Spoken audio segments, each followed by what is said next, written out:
Hello and welcome to another episode of Time Extend. It has been a while. My name is Adam Ismail, and as always, I'm joined by.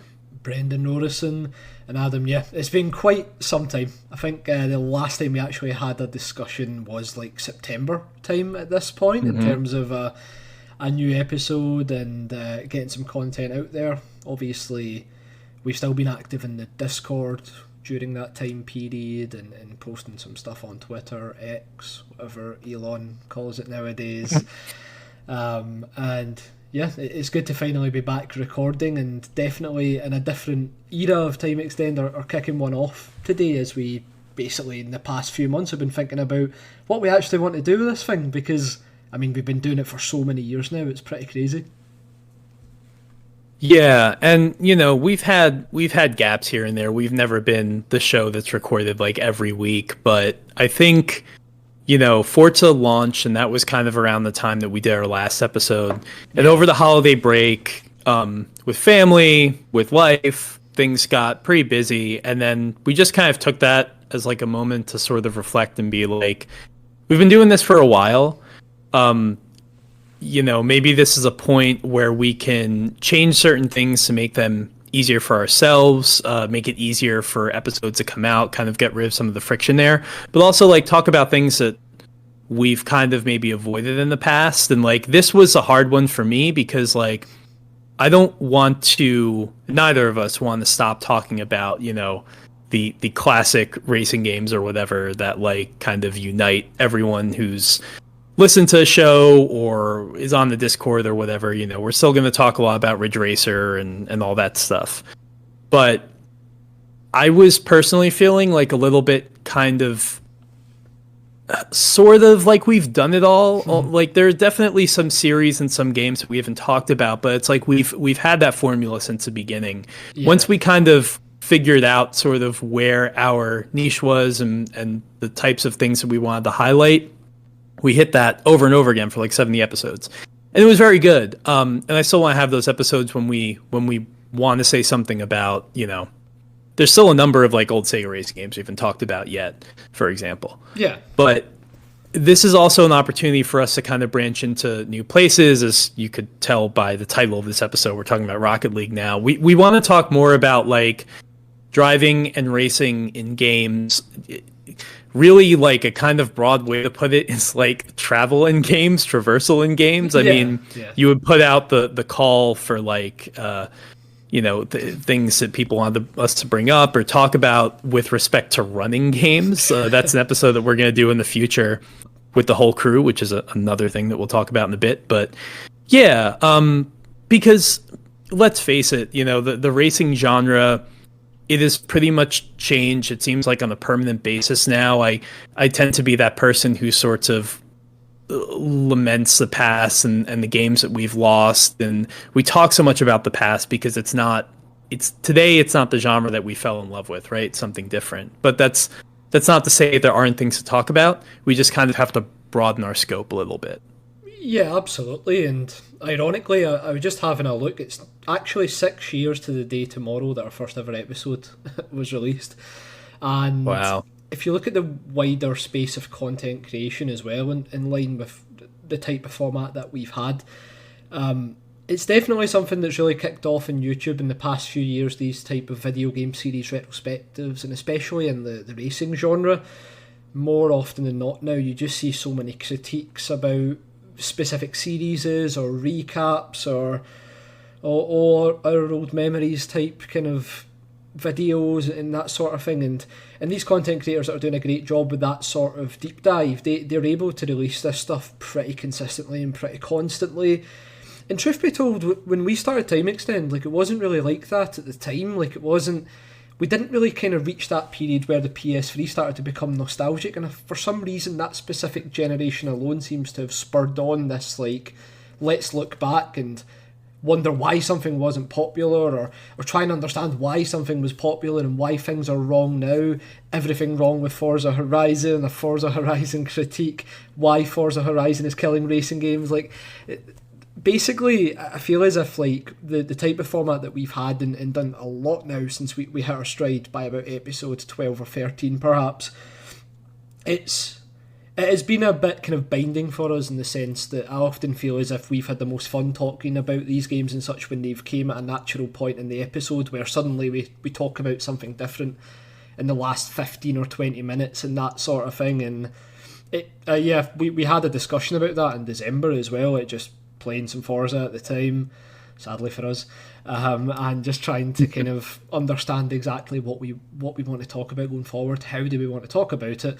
And I like that idea of basically making it like traversal in games, because the racing genre as is now is so different than what it was, and there's very much a kind of a gated sim side of things, which is like especially popular with people, and people who love sims don't necessarily like racing games as a whole, and those people who love like your Hot Wheels Unleashed and that sort of thing don't necessarily care for sims.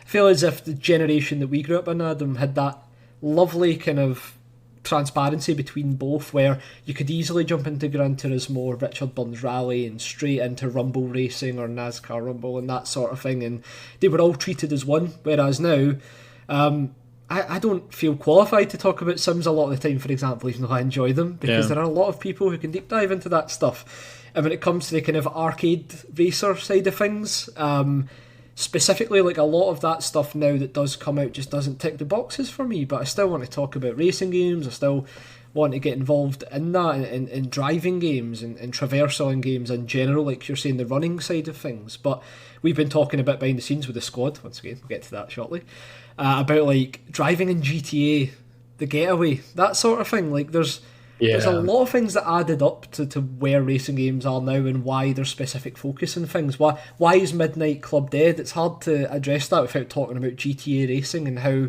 popular that is, that sort of thing. So it's kind of like we've almost went beyond the threshold of being able to look at it in isolation without just pining for Ridge Racer every time. And as fun as that is, like we know now, like the likelihood of going back to that sort of time period of racing games is kind of gone. So your Rocket Leagues, your Rocket Racings as well. It's a totally that's a crazy concept we'll probably get to in terms of what that actually means perhaps going forward for racing games, being part of bigger metaverses and this sort of thing. Like it's interesting.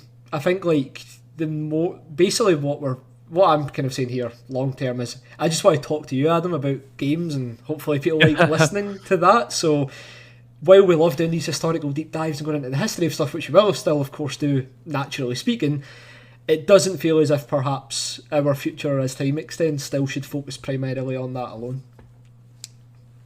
Yeah, and this really started because we just wanted a place to have these conversations and talk to each other, and especially back, in sort of the late 2010s when obviously, it's not like Ridge Racer was only known about by us, but like there was less conversation in the mainstream, I think, about some of these games. I also think like as, the video game industry has become ever more cynical and ever more focused on monetization and, monthly active users and stuff like that, there has been more of people pining for those old days. And so that's kind of like, it makes perfect sense why the things that we were talking about were things that kind of became all your YouTube recommendations. And of course, that's not to say that we started it. If you look at our listens, like, way more people interact with the Twitter than actually like listen to these episodes, right? But like, it makes sense why we all kind of came to this conclusion at the same time. So the question is, where do we go from here? And to that end, we're kind of talking about, how we can record on a slightly more consistent basis and also get some fresh voices in, or not so fresh if you've been listening to Time XM for a long time. And really that's based around the fact that, you and I are very far apart geographically, although I always hold you in my heart, Brent. You're unfortunately not very close. And so as a result, we really have to be careful about like how we plan these things. So many times we've planned episodes and, stuff's gotten in the way, right? So we now kind of each have a local correspondent, if you will, in our own country or region, I guess. I mean, so where you are, it's Paul Lavelle, who, Paul's been like pretty much here since like very early on. You know, we talked about his work on the Colin McRae series and stuff like that. He's been a great member, like Discord, and just never unwilling to like share, whatever insights he's allowed to share, stuff like that. So he's going to be joining us a lot. And Andrew Elmore, who is he's technically not in my time zone. He's actually on the West Coast, but still a little bit closer. And yeah, one of the earliest episodes of Time XM, we were talking to him about, I think it was just me actually, but I was talking to him about his Ridge Racer album. So both of them have become like really good friends to us over the last couple of years, over the last 7 years. And so, it's a type of thing where they won't be on every episode. Obviously they're not on this one, but there will be times when, you and Paul do a show or me and Andrew do a show. There will occasionally be a time where like all four of us or three of us do a show. And, that's just to make these a little bit easier to kind of, I don't want to say crank out to, drain all the life out of it, but, easier to do these sorts of things. And then also get like their expertise in, because they have, Andrew is a musician and a graphic designer. Paul is a developer, so they can talk about things that we can't speak to outside of like, hey, I really like Rotterdam Nation or whatever. Yeah, exactly, and that's the thing as well. Like, obviously, I don't want to lean too much on this idea that all the experience is why they're here. Far from it. At the end of the day, it's because they're friends. Yeah. Like it's.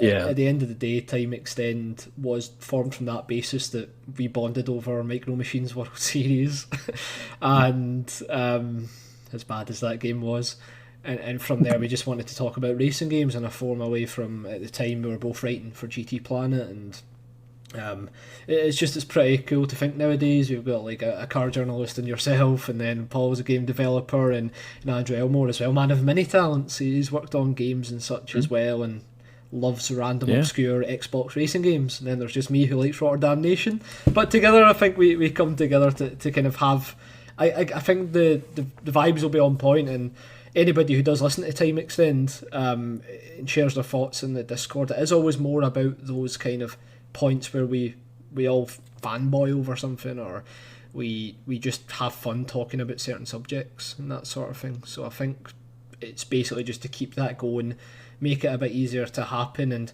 crucially get in some new voices as well. Like I say, this is the 6th year we've been doing this now, and people can pretty much typecast us very easily in terms of like what we like and what our favourite games are and that sort of thing. So it'll be great to have new voices in there as well, because there will be some kind of contradictory, or not contradictory, but very different feelings over certain things that will become apparent as we talk through the topics that we're going to over the next period. So it's a very exciting time for that alone, and yeah, I think it's just like we've loved talking about the types of stuff that we've talked about so far, and the way we've structured these episodes, and it has been fantastic. But I think like it's basically just that, like the racing genre itself, it's almost about evolving now to cover more broad brush topics where we just get to talk about individual parts of games, perhaps, for example, as opposed to one specific series and that sort of thing. So it's I think it's going to be really exciting if you're a listener who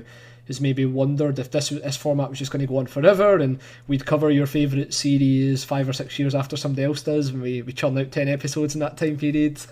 It's I think it's going to be interesting because it just gives us that little bit more freedom. Yeah, totally. And, with that, we're coming back out of our hiatus talking about Rocket League. And yeah, this was something that, it's always been with you, Brent. Like since pretty much since like I've known you. Since the beginning, I've known that you're a huge fan of Rocket League. You still play. You've been playing the game consistently. You've gone to the events that they've had, the esports tournaments and stuff like that, right? Which is, watching some of those things on YouTube, the atmosphere, it just seems like it's electric. Yeah. And it's funny because like I've enjoyed Rocket League a lot over the years, but my relationship with it has been more just like, I'm not a competitive person and I don't like esports, but it is a very addictive game. And so I basically always have this habit of like enjoying it up to a point where like it just breaks me down too much, or it just gets too stressful or something, and I can't put it down for a while.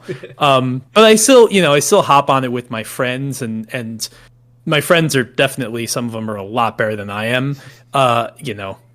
None of us are like, nobody's pro level, but we have a good time, right? And it's just I think Rocket League is interesting to me because it's one of those games. So many games are based around sort of the esports thing now, right? But like, for whatever reason, Rocket League is like the only one that I've been able to at times kind of find my place in and enjoy, without it being, sometimes, like I said, it can be too much for me, and I can just get like too frustrated. But it also has this ability to just like be that game where you just stick around. And some of those like garbage time games at the end of the night when like everyone's like sleepy and no one really knows what they're doing, like, and then someone just decides they're going to just demo the entire game, like those are where the laughs are had, definitely. So it can be a surprisingly like wide-ranging experience, no matter how serious you want to get about it. So that's like, it's a really interesting point to hear as well, Adam, because like the good thing is for the listeners here, this is the first time we've actually had a thorough conversation about Rocket League as well, even though obviously I wear it on my sleeve how much I love it, and you've talked to me about how much that you like it as well. But like all those points you just covered there ties in neatly to the way that I would kind of summarise what Rocket League actually is for me when I think about why it's had such an impact, especially as somebody who loves sports.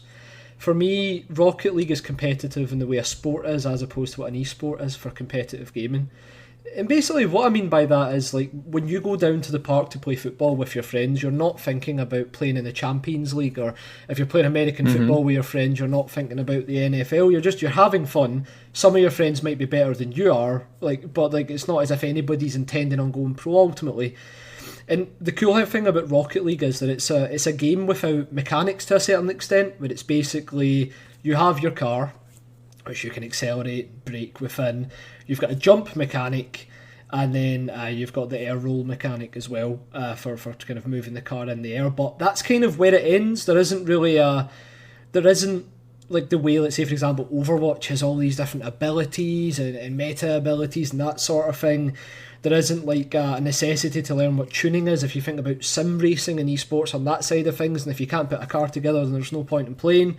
Rocket League is just pure and simple a game about putting a ball in a net, and you can absolutely play it that way, the way that you see fit, for as many hours as you want to. Like, as in, you don't have to learn how to hit the ball in there, and then from there you don't have to learn how to do a flip reset, which is basically, how would I explain it? You drive up onto the roof, let the car fall naturally, get under the ball, and then flip up and hit it. That's a flip reset. That's what it is. All yeah, right. So my friends and I will just constantly just like, I'll be like, flip reset, and meanwhile, I don't know what the fuck I'm doing. I'm just shouting things. But the point is, like, even that mechanic, calling it a mechanic, doesn't really do it justice, because that was a community-found way of hitting the ball with the tools that you're given, and you immediately understand what tools you're given with Rocket League, much in the same way when you play football, you understand what tools you're given to hit the ball into the net.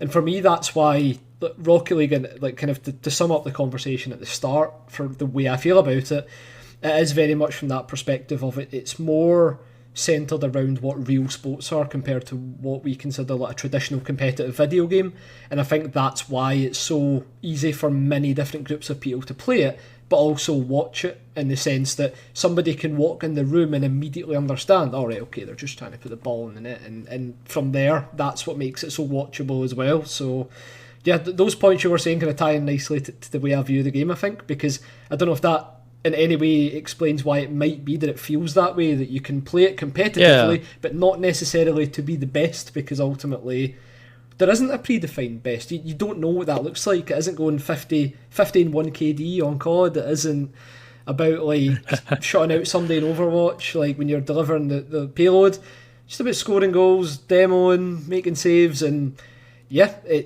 and as an aside, I think it's a better football game than any actual football game like FIFA and stuff for that as well. Yeah. you know, when that game came out, so in 2015, and it was free on the PlayStation Network if you had PlayStation Plus, you know, we all got into it. Yeah. Me and my friends. And back then, it's so great to get into. I hate talking about because it's like, you know, you'll never have this moment again with Rocket League, right? Every game, it comes out and nobody really knows how it works. And people are just figuring it out. And so those are the moments where you can feel like you're doing things that like, you're unlocking things that you haven't seen before. You know, the first time you're able to like fly, which honestly is only a recent thing for me, is I'm like trying to figure out how to like control the car in the air. Yeah. So I've always been terrible at it. But like, you think about those early days, and then just what the game's turned into. And I'm the kind of person who will just kind of get down on myself about like my lack of ability to like control the car in the air and stuff like that. But you sent me a video, like a day or two ago of like kind of where like one of the most recent championship, you know, games and sort of where the level of play is now. And I'm just watching it, and I remember the first time I watched like, you know, the Rocket League Championship Series or whatever. Like I haven't watched the whole thing, but like I'd see like clips. Like my friend Trevor's a big fan. Yeah. He'd show me a clip of it and I watch it and I'd be like, that's fucking amazing. Now I see it and I'm still like, that's amazing in the sense that I can't do it, but like it's there's a certain aspect that, of course, I don't mean to demean the level of play there, because they're doing things like there's one goal where the guy's literally like over, I think it was Zen, if that was right. Zen, he's like over top of the goal, and then he's able to then move back off of it to get on top of the ball, to put like an angle that like I would see the ball there on top of the goal and I'd be like, there's nothing I can do. I'm completely without. But I guess what I'm trying to say is like we're so like used to seeing those things now. It's kind of amazing to think about like a time when you'd never seen that before. Yeah. You know? Yeah, no, 100%. And I think that's why, skill level wise, I think it isn't so much that people have got more flashily good at the game and more showboaty, but rather it's evened out to the point now where you can't do that type of stuff in a competitive setting because it's so fast paced. So it's once again more like a trajectory of a normal sport where the more higher up you go, it's more about the speed of the play and the way that players kind of react to where the ball is going on the pitch or the way certain players are playing and trying to match that. So a goal like the Zen one you're talking about, like that's absolutely absurd and would only ever happen in a scenario where he has no time on the ball to do anything else. And that's when you see Rocket League at its best. And the cool thing is you don't have to be Zen to ever have those moments. You'll have had them playing with your right, friends yeah. as well, Adam, because the speed of the game is determined by the people who play it. Much like, once again, Pee-wee hockey compared to NHL level hockey. It's like the game has this like natural ability to scale because, once again, the kind of the factors of success are so predetermined by the physics engine that underpins it, that everybody knows what their skill level is and plays around that. So that's why it's really interesting where the Rocket League Championship Series 2-3 years ago, I think I'd say probably 3 years ago at this point, had like, that was the peak of look at these absurd skillful plays, as in like people going out their way to try and score flashy goals. Whereas where it's at now is very much more of a matured, everybody is playing at the kind of peak of what's possible within this game, but if you dip out of that level for a second, then you aren't finishing second in a tournament, you're finishing 10th, because it's just that like, constant need to be on top of the game. And you were saying in Rocket League how sometimes you play that one extra game and then it all just goes to pot and it feels like you can't do anything right. It's the exact same feeling. It's just scaled down to whatever like your skill level is, and I just don't know many games where it actually works that way so naturally. And it is a game that can properly bum you out because no matter how much you try and right the ship, it feels like you start to do worse. And the only other feeling I've ever had that sort of thing in is when I'm actually playing sports in real life. In video games, it's always a bit different because it's a video game ultimately, and so is Rocket League. But it's just more, I feel, you're always in full control of what you're capable of, and that makes it so much more frustrating when things don't go your way. And I think that's what makes it so like competitive at that higher level, like we're saying in the RLCS and such. But gold 2, silver 2, platinum 2, like it doesn't really matter what rank you are, that you will feel those moments yourself. And not once do you ever think, oh, if I can't get as good as whatever rank, then I'm not going to play this. Some competitive games, it's easy to get that mindset. I'm like Call of Duty and stuff, man, I'm not going to be good at this, I'll stop playing. in Rocket League, people happily sit in bronze free for the entirety of their 500 plus hours playing, because like it's just that's the skill level, and that's where they have fun. And yeah, I think it's interesting seeing how the skill of being a good Rocket League player has pivoted from like pure mechanics to more about game sense and understanding how a game takes place in 5 minutes, because it's fast and frantic, that's for sure. Yeah, you also have, no matter your skill level, those opportunities to really surprise yourself, where you're just like, I can't believe I did that. Yeah. Like, how did I score that goal? How did I, like, for whatever reason, I tend to be really good at while I struggle with like flying and stuff like that, I tend to be really good with playing off the wall. Yeah. So, you know, my one friend who I'll play with who's like way better than me is like, that was amazing, and I'd be like, that's like the only thing I could do, but this other thing that everyone else could do I can't, you know. Yeah. So there's, you know, I really do love those games where like it's not about like, this is something I've always struggled with, like, you know, fighting games or games that are very like based in like specific repeatable mechanics. Like I much prefer kind of an old school kind of arcade mentality of like, here are the very simple tools that we give you, and it's up to you to figure out how to use them, as opposed to, you know, remembering, you know, how the best to, I don't know, like pull off some kind of crazy move in Street Fighter or whatever, or like, you know, Fortnite being like, I have to build a house as I'm like in a gunfight. Like games that are like too complicated at that level, it's just like my brain can't wrap my head around it. But if it's just simple enough to pick up and play, and then you have that massive ceiling, I mean, that like non-existent skill ceiling, and you're with the right group of people who's like kind of around where you are, and when it all clicks, it just you can't imagine stop playing it. You know, you just like you just never want the night to end. It's just so much fun. And you know, you've been following this forever. And you know, I will have those periods where I don't play for like a year, and then I get really into it. I would say like now I'm like the most into it I've probably been since like the game came out. So it's been a while. But like, what's interesting is like I was kind of reading about like Psyonix and where the game came from and everything. And you know, my favorite thing is like the game that preceded Rocket League, right? And I love it because, like, I guess there are all these people who are asking questions like, how come supersonic, acrobatic, rocket-powered battle cars didn't take off in the way Rocket League did? And I'm like, you know, I think it might have been in the name. I think the name might have had something to do with it. But, like, you look at the game now, and you look at what that was in 2008 for the PS3 with, you know, a super long title. And I mean, conceptually, it's the same game. You know, it's just all these like little refinements and things like that, and you know, the right marketing. Now, of course, Psyonix is part of the Epic machine, but the game was, you know, took off well before that. It's just kind of crazy to realize how long this idea has been around, how hard they had to work at developing it to get it to where it was, so they could like fully take off. Yeah, no, absolutely. And I think like looking back at supersonic, acrobatic, rocket power battle cars, that was very much kind of birthed in that time period of the novelty of a download only title as well.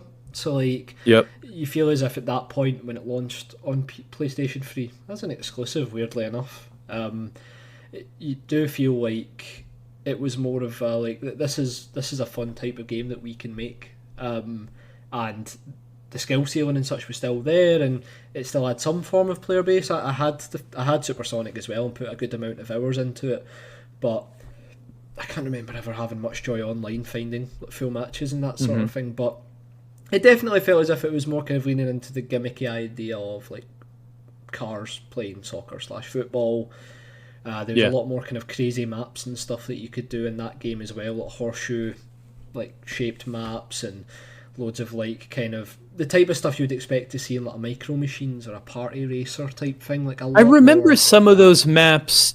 I don't know if they still have them, but they were in Rocket League for a while. They are, yeah. So they're kind of they're hidden in the kind of labs section of the map. So they still are there, but they've never really been playable. Like in terms of the online matchmaking will never throw you into a match like that. Whereas Supersonic definitely kind of blended all of it in as like one big thing. So like you were saying about Rocket League, with its refinements and such, beyond the name at least as well, it definitely kind of took what the concept was and tried to boil it down to its core foundations, I think, to see just how big its legs would be.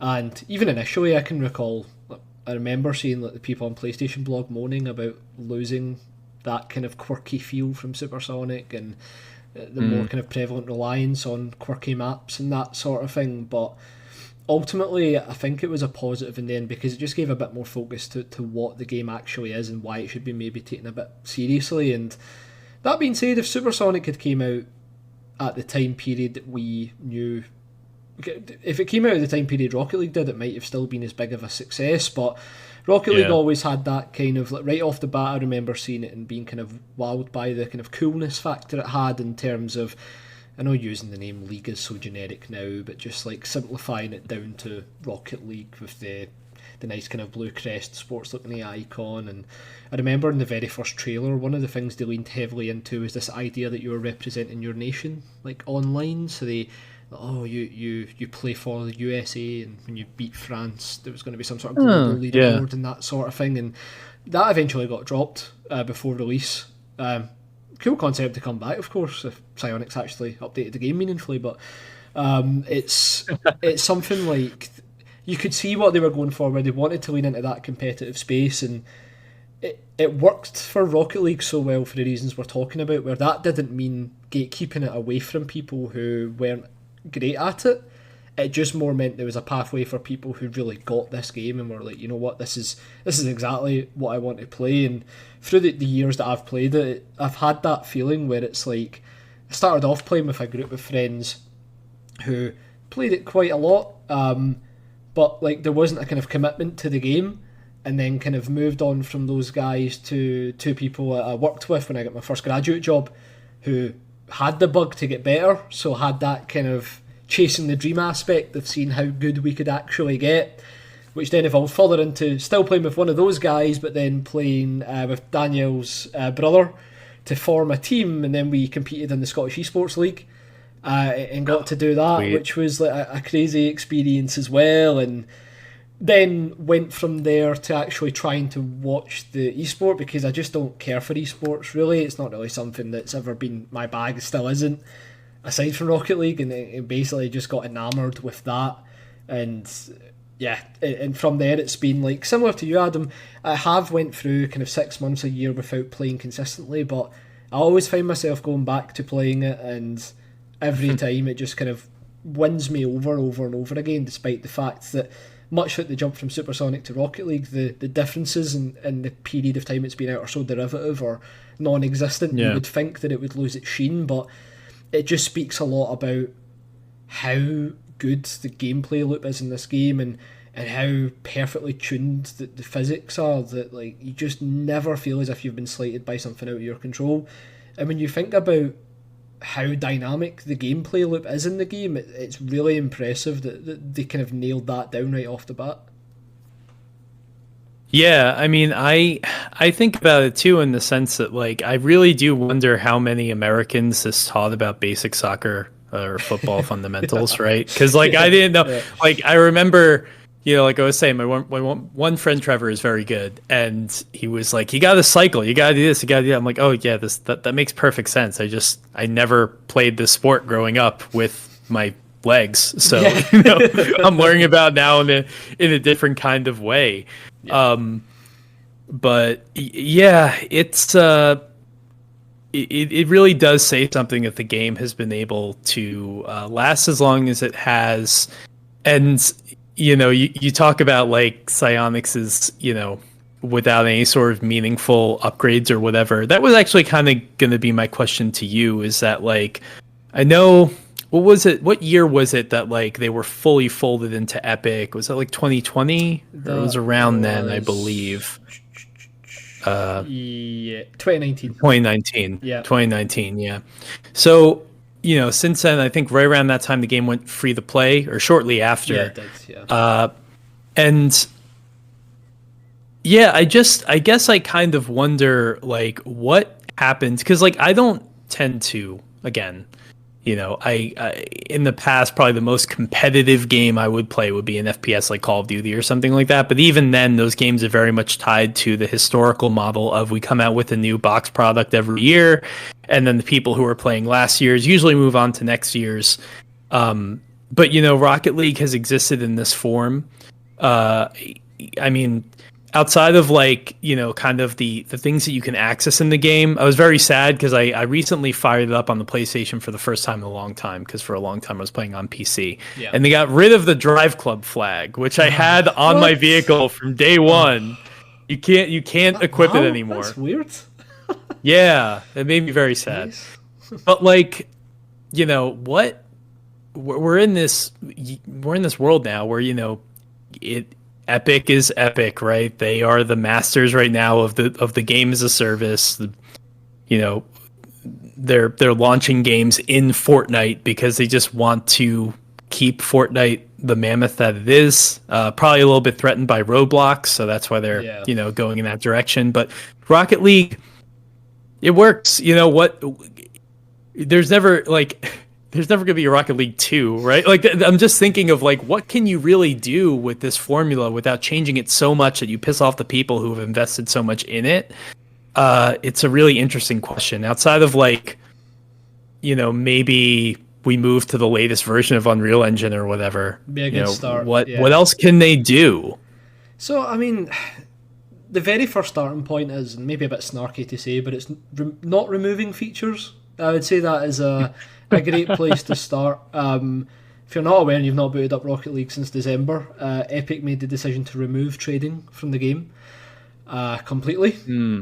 And their reasoning was to provide a more unified ecosystem of future titles, which then turned out to be Rocket Racing, that then only had 4 items from Rocket League that could be moved over, which meant the hundreds of other items were just not untradeable for no reason.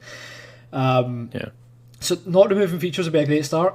I would say that's something to do. Epic also made the decision to move the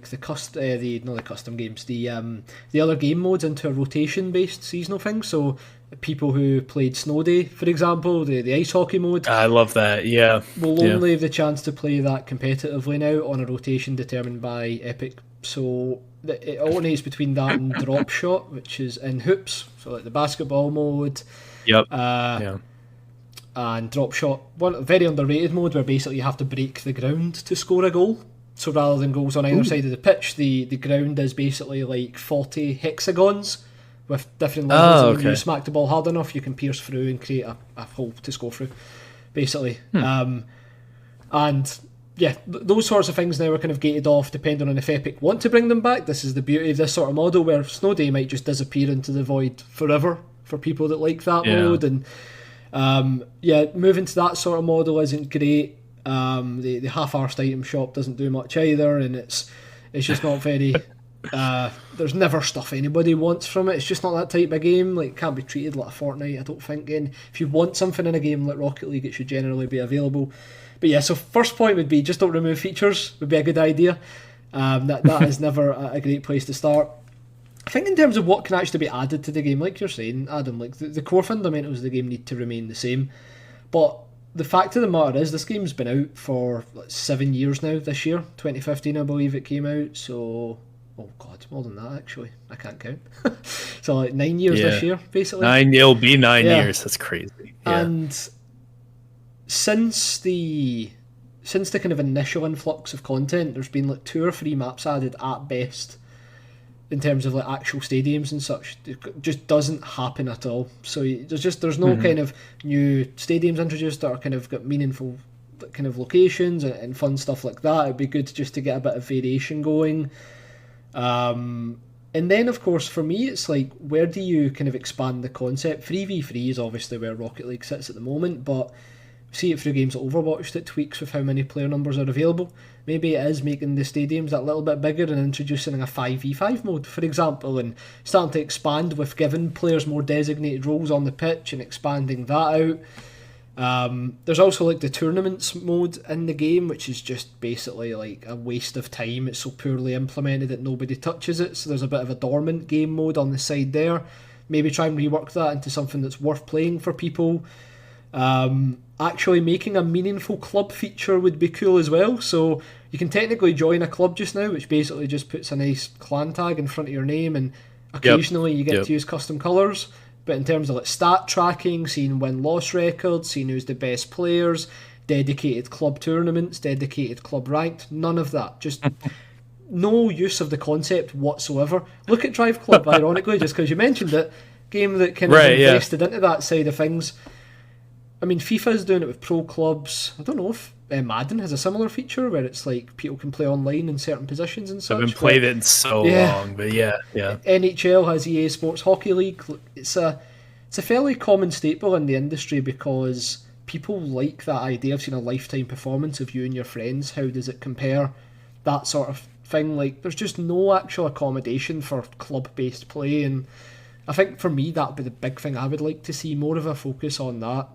Start introducing club divisions instead of an individual ranking system, that sort of thing. So I think it's like the core of the game should stay the same, but in terms of what I think needs to be added to kind of get people even more bought in going forward, since it's a common trend now, the game's 9 years old, the player base is dipping a bit.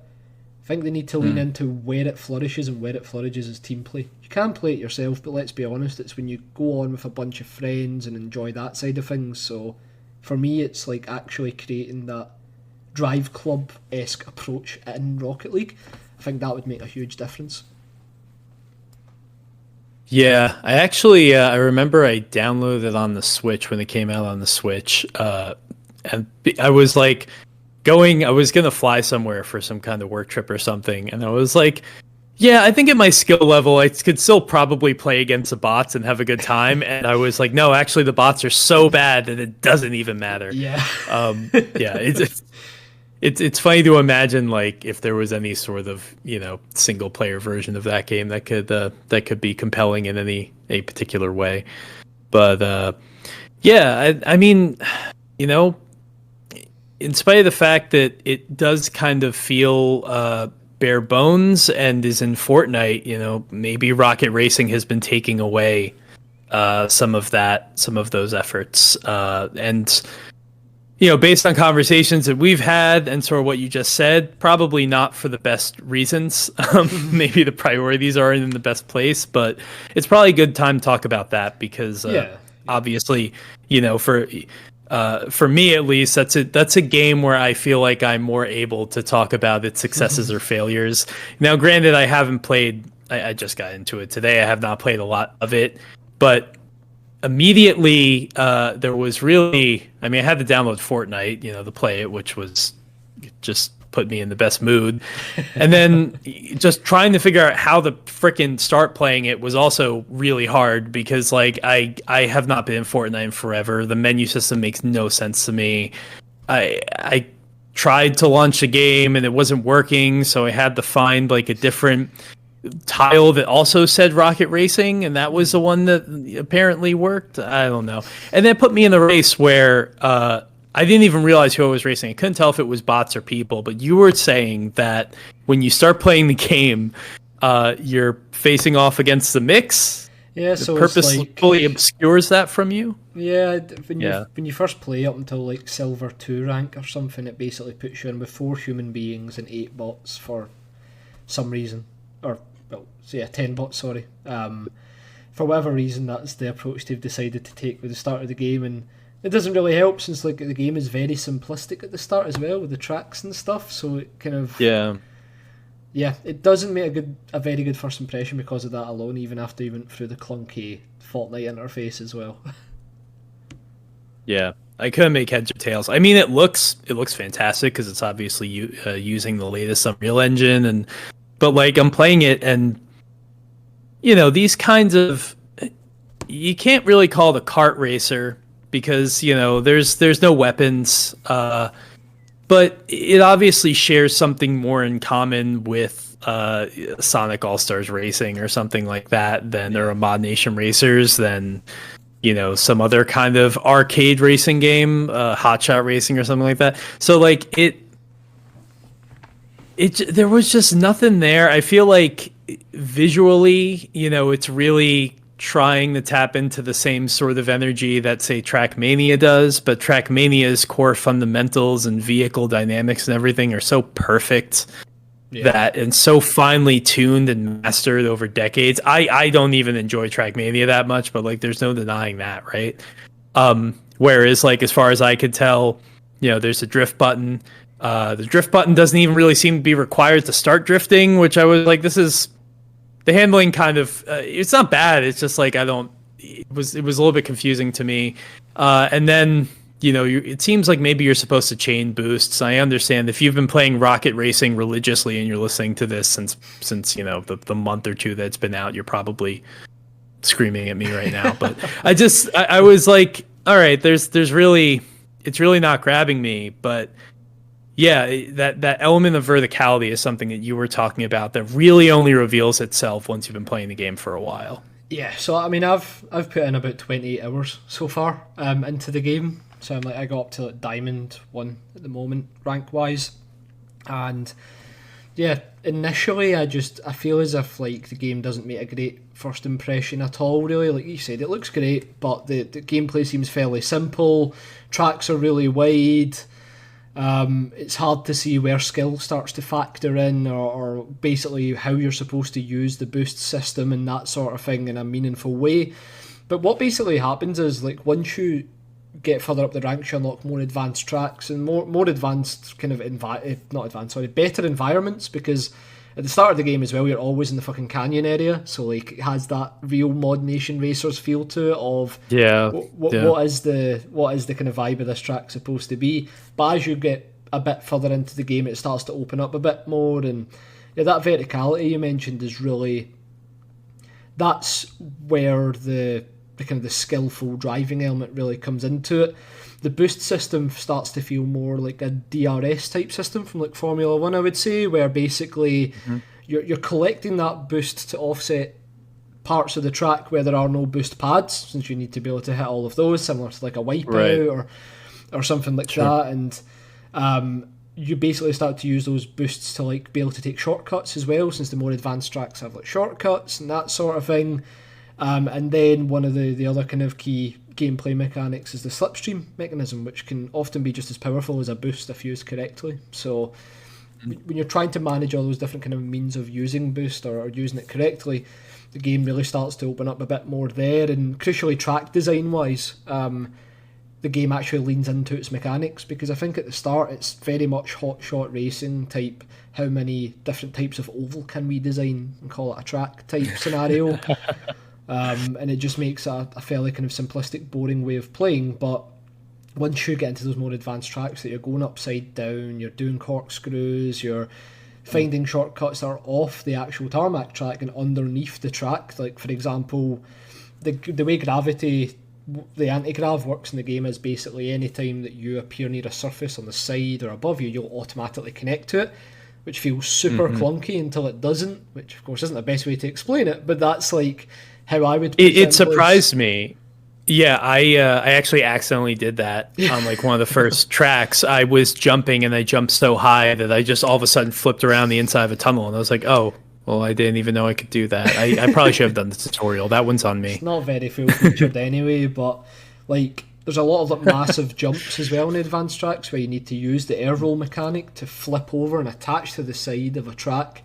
And there'll be scenarios as well where rather than going through a tunnel, if you jump an air roll at the right time and go along the outside of the tunnel, which has boost pads on it you would never normally see unless you tried to do that, you won't find the best path to go through the tracks. So as you play the game, basically it starts to open up a bit more and it becomes pretty sweaty. I guess that's the best way to put it, in terms of like the level of competitiveness gets to the point where it's just like one missed boost pad and you're basically like fucked. So it's really interesting. It starts off so simplistic, and like I was just like, this is just a Fortnite mode with racing in it. But then the more I played it, the more I kind of got invested in trying to understand what is Psyonix even built here. I got a grasp on what it is. But right now in the package it's currently presented in, it definitely feels like a beta. And to be fair, it's marked as Season 0, so it's very much, I think, like Epic had that Big Bang event where they had Eminem doing a concert and they launched Harmonix's Fortnite Festival, and Psyonix's Rocket Racing and the new Battle Royale mode and stuff, and maybe this one Lego. needed a bit more. Oh, of course, Lego, the biggest of them all. Yeah, fuck's sake, the Yeah. player numbers that gets is fucking crazy. Like that's basically just Minecraft, really. Lego. Yeah. It's they obviously maybe could have done with a bit more time in the tank, because also the ties to Rocket League are so non-existent. Yeah. The Octane is there as Right. the hero car, but like you can tell how much they really cared about that, because in any given track the Octane's wheels slightly clip through the ground. It seems like a really weird complaint, but any other car it doesn't do that. It's just the Octane's, whatever way they've fucking made the car model, it clips Yeah. through the track slightly, and it just, don't know why it pisses me off, but it does. And yeah, like the ties to Rocket League just aren't really there yet, and you wonder. I think I've talked to you kind of in group chats and stuff about it, Adam, but like I've been aware of Rocket Racing's existence in some capacity for a good few years now, just through people talking to us at the RLCS events and little murmurs here and there, if you're invested enough in Rocket League and listening, basically, that this has been what Psyonix has been working on. And if this is what they've been working on for 3 years and this is what it looks like at this point, then I just don't believe it, because this definitely feels like a case of they've got a gameplay loop mechanic down pat that they aren't confident enough to expose to the player right away, which makes it seem insanely boring for those first few hours. And the kind of the game looks nice because it's in UE5, but they don't have any Rocket League theming or any sort of, doesn't have a vibe at all, really. It just kind of feels like a proof of concept more than anything. And I think that's the thing that disappointed me the most, because having heard about the fact that this was in development and Psyonix were snapping up Lamborghini licenses, Ferrari licenses, McLaren licenses, Formula 1, NASCAR, like, I don't believe this is what Rocket Racing has always been. And I think that's the thing I'm most disappointed about, because obviously we'll never find out this sort of thing, but it just doesn't add up to me that this is what the net worth of like 3 years potentially of effort has been. Yeah. Because, yeah, I don't know. It's what I would say is, like, you go onto Fortnite right now and you check how many people are playing Rocket Racing, and I guarantee it's 40,000 plus concurrent players. How many racing games can boast that in today's day and age? Like, not many. And I think that's why I trust Psyonix to get there eventually, if they actually give it the effort and Epic allows them to. And I think that's the most exciting part. I think I've talked a few times on the pod about the idea of the free-to-play racer being something that was untapped and really not something that's really been able to take off. And outside of it being attached to the monolith that is Fortnite, I can see the kind of embers of what this could be at some point.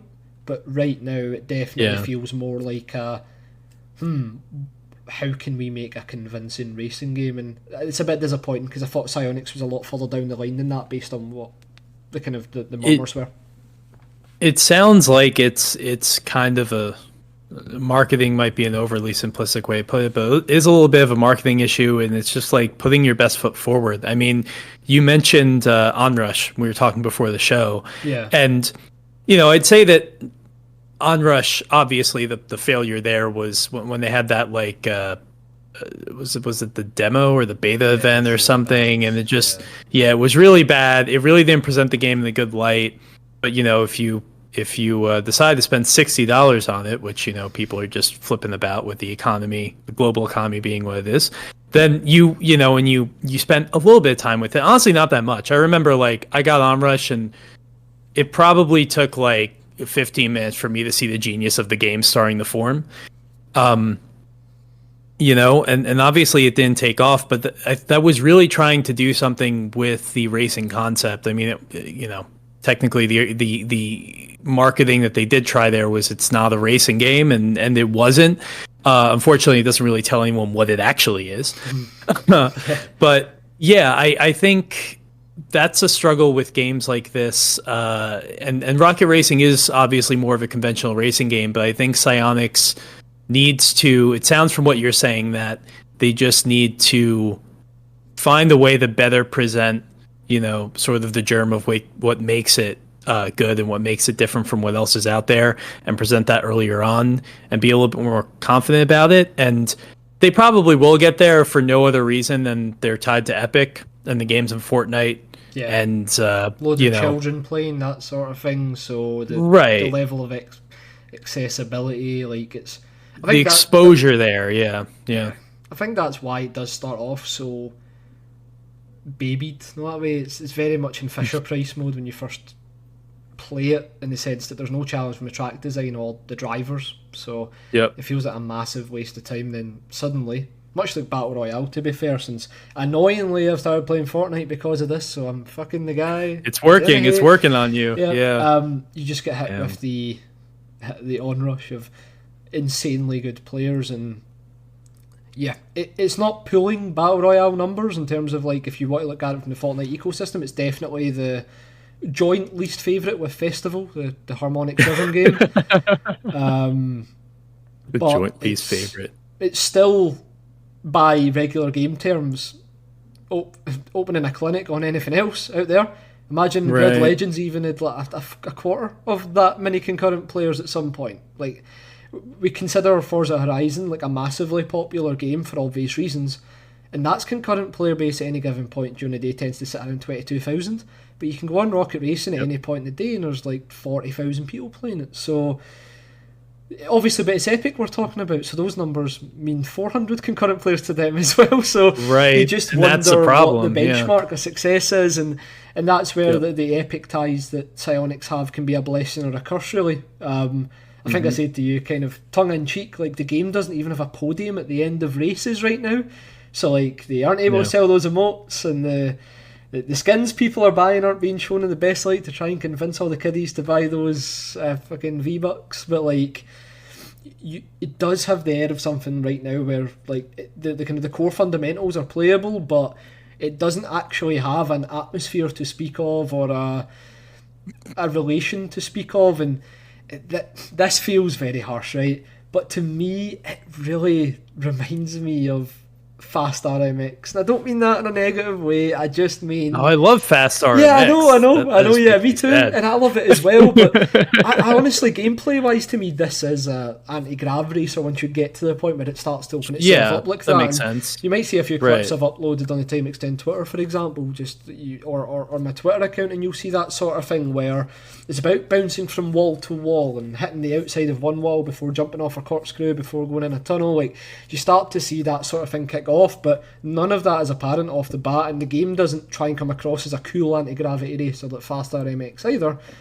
It just kind of comes across like Fortnite, and that isn't the way a racing game needs. Like, it just doesn't really suit. it has no like, it has no theme. It's whole, like, it looks like it exists in Fortnite because it exists in cartoony UE5, like, so it just automatically kind of looks like Fortnite, and that might be enough, I mean, like,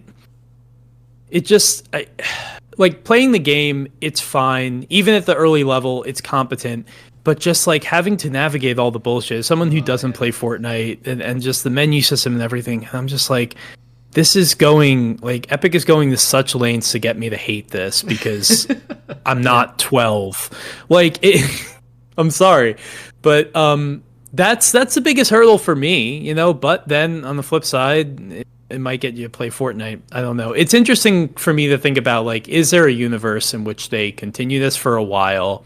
They maybe get the numbers up, word of mouth, more people get to a level where, they're sharing clips and stuff online, you see what the game's actually like, and then maybe they break it out of Fortnite. I mean, that would be cool, but who knows? I think they actually, this is going to be the most random point to bring up ever, but maybe they should leaf out a Gran Turismo 7's book, the way that separates Music Rally. Like, make Fortnite, you put it up, and just, like, you have those options between the way that Call of Duty and stuff does it now as well, with like a unified launcher where you've got Warzone and Modern Warfare and whatever. Yeah. But maybe instead of making it seem like a game mode, and I think, like you said, that's more of the Roblox thing of trying to make it come across that way.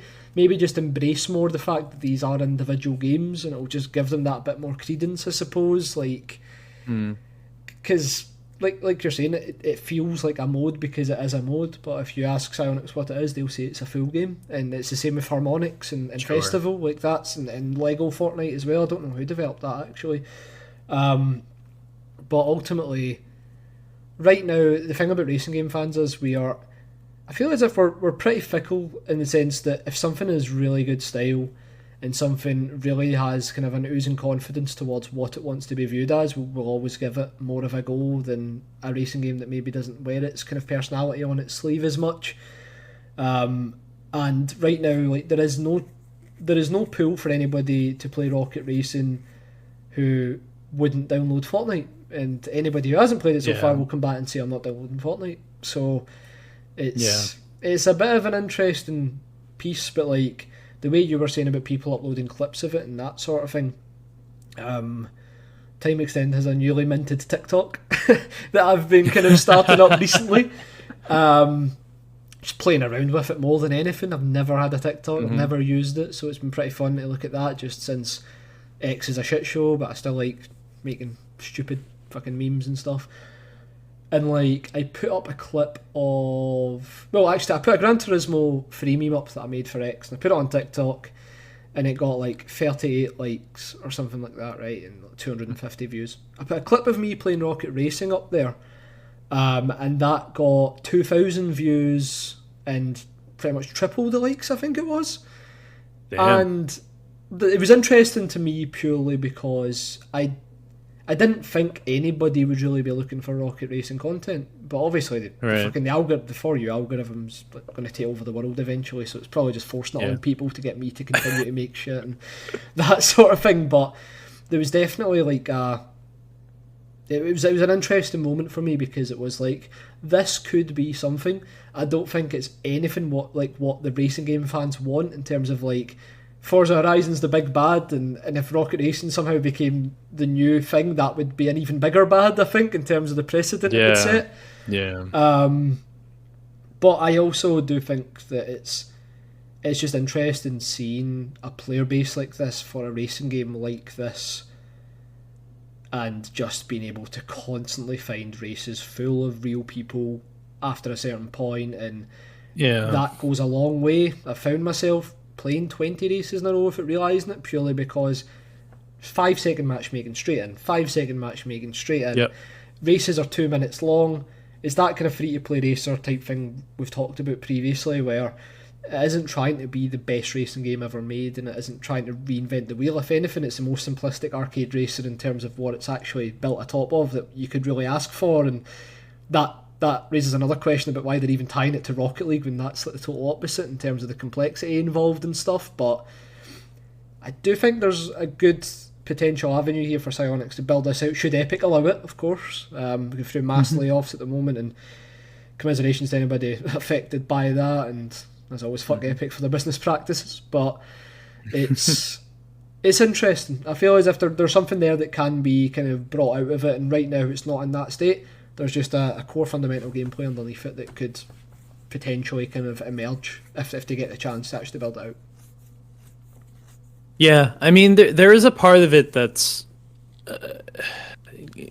granted, like in the most cynical situation and however many, ways the game tries to get you to spend money. I mean, booting up Fortnite / Rocket Racing for the first time immediately, they accosted me to spend $15 on something. I don't even know what the hell it was. Yeah. But like, bearing all of that in mind, this is the kind of racing game that everyone, pretty much the industry, has told us over the last 10 to 15 years that nobody wants, right? Yeah. Like, if you are a kart racer, you can be Mario Kart, that's it. Sega has had its random successes, but even those are obviously like drops in the bucket. Yeah. Or you're sim racing. Forza Horizon's been able to kind of straddle it by obviously not being a sim racer, but having real cars and having some element of realism to it. But like, that's it. Like these super like fanciful, like, you have your Trackmania buffs and that niche, and I've never met a Trackmania fan in real life, but I know they exist. They're on their Discord. Yeah. But yeah, like games like Rocket Racing, I mean, stuff like that, your grip, I know we're getting into anti-gravity now, but the Redout, like all those sort of futuristic kind of arcade racing games, they don't, they're AA at best, and they kind of come and go, and some of them are pretty good, and a lot of them don't probably get the respect they deserve. And I think Rocket Racing is able to rise above by being at least a similar level of quality of those games, just because it is in the Epic machine, and for that reason it will get attention. So cool. I mean, the best way you could look at it is maybe if a new racing game rises to the forefront, then that might inspire similar types of experiences elsewhere. Of course, each one will have to match, try to match Rocket Racing's ability to have those like quick matchmaking and times and stuff like that. And that's not the sort of community that other publishers can rely on, right? So yeah, I mean, part of me is like I do want to see any kind of racing game succeed. But I wish this one was a little bit more palatable to Yeah, I just wish to me for not being in Fortnite and just being a little bit more of its own thing than just like trying to Trojan horse Fortnite onto my PC's disk space. Yeah, exactly, and that kind of raises the bigger issue about it, I guess, as well. And in terms of, it's great to support a racing game, but supporting a racing game of this ilk, in terms of what it means for the wider games industry, is also another bugbear. But it is pretty funny, just because you mentioned like Sonic All-Stars Racing. I never will forget laughing so hard when I seen Danica Patrick was in that game for some reason. And then similarly, the first time I played Rocket Racing and the finishing podium was Lewis Hamilton, followed by Eminem, followed by John Cena. And it's just like, there is a level of hilarity about this like metaverse vested racing game that can have like every character you can ever imagine in pop culture in a given race. And right now it takes zero advantage of that, because like I said, it's not even got a podium, it doesn't really highlight who you're racing against or that sort of thing. So it's like totally ignoring all those aspects at the moment. But like once it starts kind of embracing that, maybe it can have some sort of like dystopian future ironic take on the fact that that's what it is. Because like right now the Lamborghini can be purchased in the game. It will cost you a cool £27 if you want it. And crazy. Yeah, it's insane. It's absolutely insane. But that's like a wider video game industry issue of like, where do we draw the line with Fortnite? Roblox, Meta tried with Creator, which obviously cratered and bombed. And yeah, you do wonder, like, the idea of an in-game economy now just seems so difficult to judge, because people will turn their nose up at £30 for EA Sports HMRC, WRC, for £30, but like they will pay £15 for a Donatello skin in Fortnite. No, it's nuts. I mean, I even like I never really bought anything in Rocket League until the last season. They had the Porsche, the 911 Turbo or whatever. So I got that because I was like, all right, I'm playing Rocket League a lot right now. I'll do the Rocket Pass. I'll spend the $10 or whatever. And then it's just like, you guys are probably make so much more money if you just made more of this stuff buyable at any given time, and you just had like the vast catalog of things that have been built for this game over the last almost decade, just purchasable. But you don't want to do that for some reason. We have to put the modes that people like in the Disney Vault and that sort of thing. And I think that's actually a good point to like double back to Rocket League as well, because Rocket League is not Fortnite, and like Epic's decisions they're making on that game to try and align it with Fortnite's business practices are just doing the opposite. It's killing interest. It's causing problems for that player base. Like, there were people who literally just traded in that game and basically played black market within Rocket League. They didn't actually play the game, but they built up inventories of items worth hundreds of pounds, and that isn't value set by Psyonix or Epic. That was value set by the community and how highly they rated certain things. People who watched the Rocket League Championship series would get random item drops, and if you get a certain type of wheels and a certain type of colour, you're clearing £500 for those. And that was because other users wanted to pay that. And this is why Epic put this current model in place and removed trading, because we all know how in tune with reality executives are. They seen everybody doing those trades, making money, making content from it, and went, oh, we want all of that money. And then now nobody buys anything from the store. People are stopping playing the game because you've killed a full community in the process of getting rid of that. You're letting Smurfs run rampant in ranked because it's free to play with no like barrier to access whatsoever. Effectively, like they're making business decisions that happen in Fortnite and then as a result Rocket Racing, but trying to apply it to Rocket League and it's Unreal Engine 3 fucking form as well, by the way. I didn't realize it was still UE3. I mean, that is nuts. But yeah, it launched. Well, it was PlayStation 4, but I mean, just looking at Super Robot Acrobats or whatever the hell it's called, it looks so similar, and that must have been a UE3 game because it was on PS3. So, yeah, I have one more thing. I've been meaning to mention this the whole episode. I think I mentioned it to you last time we chatted because I want to know what you think about this. So, because I've only recently started to kind of almost fly with any sort of intent in Rocket League. Yeah. For a long time, this was like the one thing that I couldn't do. It didn't, being in the air, using boosts in the air just did not make sense to me. I constantly was like misjudging the amount of time it would take me. Like if the ball's in a certain place, like how much boost and at what angle do I need? I would just always fucking whiff. I could never get it right. I would go in too fast or not enough, usually too fast. So for the longest time, I was like, here's what you do to please people like me who suck. You have a separate game mode, and I always call it the no-fly mode. And then I tell this to everybody, and they're just like, well, that's the whole point of the game. Like, what, you're going to get rid of boosting? I'm like, no. You can still boost, and you can still jump, and you can, like, do a little flip when you jump and you press up on the analog stick and whatever. You just get rid of the ability to boost while your car is off the ground or off the sides or something like that. And by doing that, you eliminate flying. And I'm like, I don't know. That sounds pretty good to me. So what is the question then? Would I enjoy playing that way? No, do you think it's the stupidest idea ever? That's the question.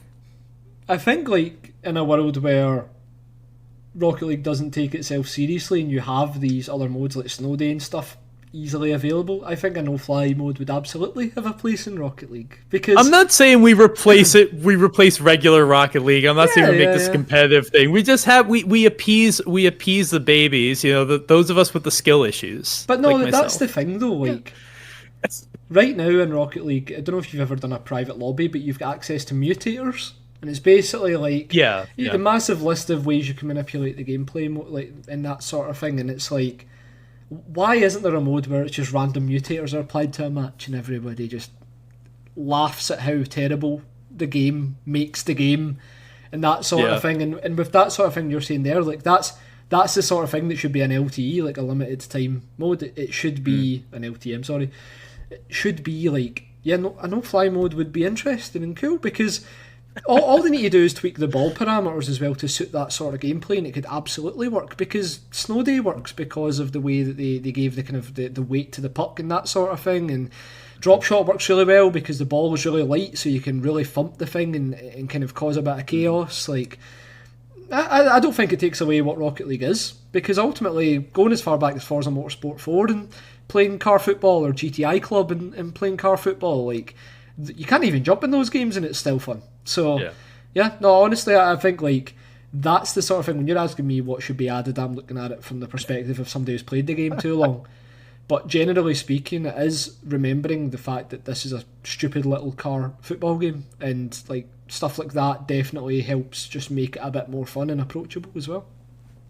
The worst experience I have in Rocket League is when I'm in a lobby, usually that's, I'm playing with my two friends who are better than me, and everyone's at the skill level above me, and as a result, the whole game happens above me. Like, the whole game is in the air, and I'm just driving around on the ground, and I'm just like, and God help me, like, if I have to cycle back and tend goal, if anything's coming in at a certain angle, I won't even jump. I'm just like, there's nothing I can do. That's when the game really feels like I'm just like, what am I doing here? But yeah. But that feeling never goes away. Just like we opened the episode talking about, the feeling of greatness never going away. The feeling of being out your depth never goes away either. The moment you play above your station, your eyes are opened, because, like, we can watch the Rocket League Championship Series clips, and like you're saying, you weren't taking away from what they were doing, but almost normalising it, and then when you Yeah. actually end up in a position where the gameplay is one level above you, it's like, wow. Like, it just blows your Yeah. mind, because it's just impossible to even fathom how people are that quick, or how they are lining up those Yeah. passes, and that sort of thing. And that's the beauty of the game. It can give off and it can take off away. And if you Yeah. stay for one more game That's- than you should, then you get fucked. That's exactly the word I was looking for before. It normalizes it. Like, I can still watch those videos and just be amazed, but at the same time, it's like I remember watching that video in, like, 2019, right? Yeah. So it's like a similar kind of trick being pulled. I know I could never do it if I was in that situation. They semi-related. Somebody was doing a story about like why auto racing has like never been quite as big in the US. I mean, obviously NASCAR, but that's never reached the level of like it's also never been like as trendy as like F1 is now globally, and also in the US. I can't remember what magazine or website or whoever was going around, but they were just kind of interviewing people, and they interviewed someone in Las Vegas on the weekend of the F1 Grand Prix. And basically, it's like the thesis statement that the writer was coming away with it was like, everyone says like, oh, I could do that. Yeah. I could like. Yeah. Everyone thinks they're a great driver, and so when they see someone driving a car really well, they don't think about how they would actually perform in that scenario, which is they wouldn't. They just and it's funny when you look at sports, but at the same time, I feel like I've never been that way, because I see people playing all manner of sports, and I don't think I can do any of it. I feel like I'm very on top of my own limits there. So. Yeah, it's one of those things, like, unless you've experienced anything tangent to motorsport, whether that be driving like a small like open wheeler around the track or that sort of thing, like, you do look at things, and like, if Perez misses the apex in a corner, like, what an amateur, how the hell is this guy? Well, the thing is, I think for me what it's like is, okay, given infinite time, I could hit that apex, but you can't, like, and the thing is you have to remember the speed of things. Like, you can do things if you have time. If you don't have time, if the speed of the game, if the speed of, like, again, for Rocket League, if all of these things are unfolding slowly enough, then I could get up there and hit that ball. But when they're happening as fast as they are, it's the ability to be on your marks in just, like, fractions of the normal reaction time. So I don't really know where I was going with that. It was just something that I think it's a good around in my head. I think it's like it's just a good way of, like, contextualizing, I guess, how we view performance, because even outside of video games, like talking about sports and that sort of thing, it's because we drive cars, we assume people who drive cars for a living and race them don't put in as much effort as somebody who maybe dedicates their life to running the 100 meters in X amount of seconds, because that is an impossibility. Like, you look at what Usain Bolt does, and we can firmly say right away, there's no way I could ever do that. And but with motorsport, for whatever reason, dads sitting in their living room genuinely believe they could beat Max Verstappen round, like, fucking Spa or something for some reason, or believe that at least Lance Stroll. Or at least Lance Stroll, maybe a bit debatable, that one. But it's like, for some reason, motorsport's always been a bit of a thing to dunk on in that way, where it's been like, it's not a real sport, it's just guys sitting in a car, and it doesn't make sense. And I think, like, to kind of tie it back into the Rocket League side of things, it's like, once you get used to seeing what peak performance looks like, you start to kind of forget just how impressive it is to watch it at that level. And it starts to feel achievable until you then do it yourself, and then it's like, oh man, like, this is a long road. Like, I've played Rocket League now for about, like, 1,400 hours in total, I think. Jeez. And right now in the current ranking system, I'm Diamond 3, so it's not even as if, like, I used to be Champion 3 and that sort of thing, but I put it down to old age. I mean, over the hill. The action times are gone. Kids are coming up, and but it's just young like, man's game. And this kind of ties back nicely to the point I was making about sport and how Rocket League feels more akin to that. I've stopped playing games, competitive games, because I know I'll never be good enough at them. I'm never going to be good enough at Rocket League, and I do not care, because going on and playing ball with your friends is just like, it's one of those games that works perfectly, and I think like it really thrives in those 30 minutes you've got before you head out scenarios and that sort of thing too, because like you can either go on and get absolutely hammered and you're like, fucking hell, at least I'm away from that, or you can have a great session, you're like, you know what, I'm going to have a great day today, this is going to be a great day. Yeah. It's a good way to put it.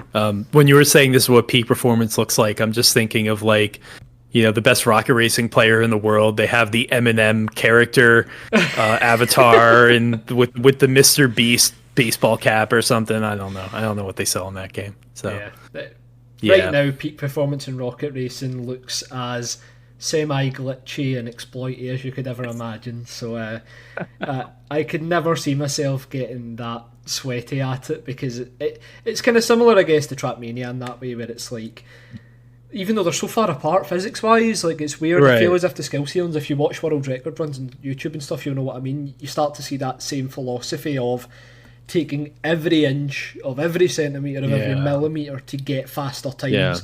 And that's what it's become on like the speedrunning websites and stuff. One of the main tracks that a lot of people speedrun is Olympus, which is actually a really fun track. It's very early Wipeout reminiscent in terms of like the big sweeping corners and hairpins and stuff. Like the top 10 are separated by like tenths of a second or something, because it's just getting to that point where there's so little margin to gain. And for some people that'll be like crack, just fucking trying to get as good as possible. But as I was saying about the falling down the Rocket League rankings, those days are behind me now. Like even Trackmania, I used to quite like it, and now it just bums me out when I'm so fucking bad at it.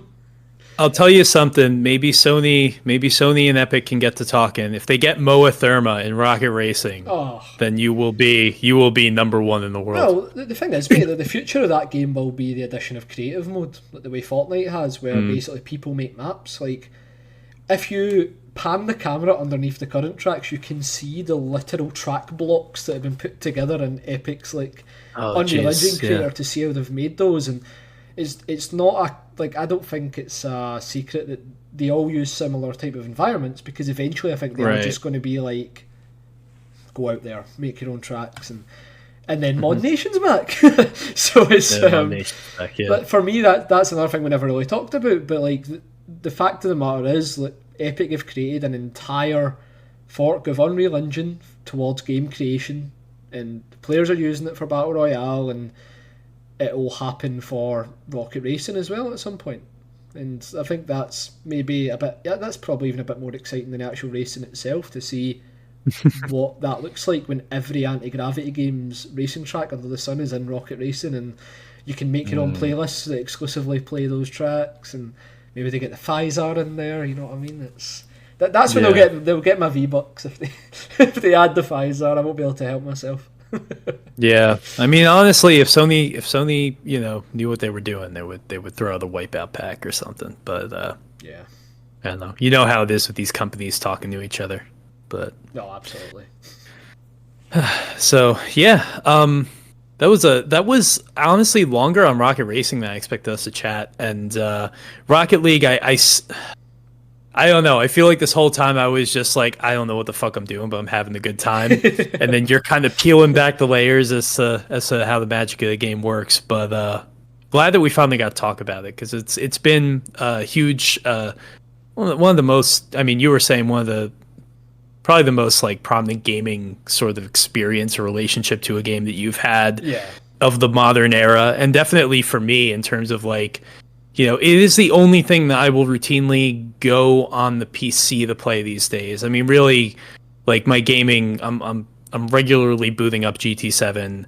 I'm dipping into some kind of Yakuza that I haven't played that's years old or whatever on my PlayStation, but on PC, I'm just playing Rocket League with my friends. That's it. So no, literally the same for me. Yeah. Like Rocket League is the game I play on PC. Occasionally play like some other rhythm games and stuff on there, but very much it's like I bought a PC for Rocket League, and that's what I still play on there. And I think maybe we talked about Rocket Racing a bit more because like Rocket League's kind of part of the brickwork of kind of gaming just now, isn't it? Like it's it's been there for so long. It's not changed that much. What can you say about it at this point? Almost, yeah. Yeah, exactly. The only thing, like that's why peeling back the layers, as you put it, is the only way I ever really want to talk about Rocket League, because it's like it is that influence it's had on me, like in terms of like it got me to watch an esport, which seemed fucking impossible. It got me to travel to go to an esports event, which I thought was impossible. It has transcended so many different friends groups at any given time, and it's just like you put the game up, you press X twice, and you're into a match. There's no complexity involved in having fun. I mean, you can set up your car and stuff, but like you don't really spend too much time doing that, and it's just so funny how simple it is, but how perfectly it works. And that's why there won't be a Rocket League 2, like you were saying, Adam, earlier. Like, I don't think that is that is the kind of future of the series. Hopefully, if there is one, if Epic doesn't kill it, I think it is just like expand it out, like find a way to kind of either make the current model fresh or take the jump and introduce 5v5s and that sort of thing, and lean into the Drive Club model. I'm just going to send Psyonix an email. Like, look what they did with the cool club mode thing. Like, do something similar. Yeah. That'd be fun. Yeah. I'll tell you what I'm gonna do. I'm gonna practice until I can get to a point where I feel like I won't drag you down too much if we play together. It's alright, mate. The benefit of no barrier whatsoever to free to play accounts is I've absolutely got an account I can log into and we can play. So wonderful. Epic wins again. Yep, as they do. All right. Well, this was a lot of fun. Thanks everyone for listening, and yeah, I don't think we have any announcements really, aside from the Time Extend Discord. Although we haven't had an episode in a while. Discord's still going strong. If you go to our Twitter or our X accounts, time_extend. Also, Brend, you should mention where they can find us on TikTok. Yes, I still need to get TikTok myself. So very, very easy way of finding it. It's just literally Time Extend. So it's you can just type it into the search bar and it'll appear the actual user handle. Go away ad. There we go. It's literally just time.extend. So you'll be able to find us there. Right now, if you're already on Twitter and X, it's literally just some of my favourite stuff from there that I've been posting. So you're not missing anything cool, but I think over time there'll be some pretty decent stuff on there. Right now, the thing most people have vibed with actually was the Jeremy Clarkson Forza Motorsport 4 commercial. I put that up there. Do you remember that one at all, Adam? No, I remember he was in the intro, but I don't remember an ad. Yeah, you should check it out. It's really decent. It's basically about they probably didn't run it in the US. That's why I'm thinking I haven't seen it before. Yeah. It's basically about the death of the petrol engine and that sort of thing. So it's more prominent than ever. But yeah, that one is a tasty 972 likes and 8,900 plays. So everybody's vibing with that. If you want to see on a TikTok, time.extend. All right. That's where they go. All right. Well, thanks everybody for listening, and we'll see you again soon. Thanks for listening, guys.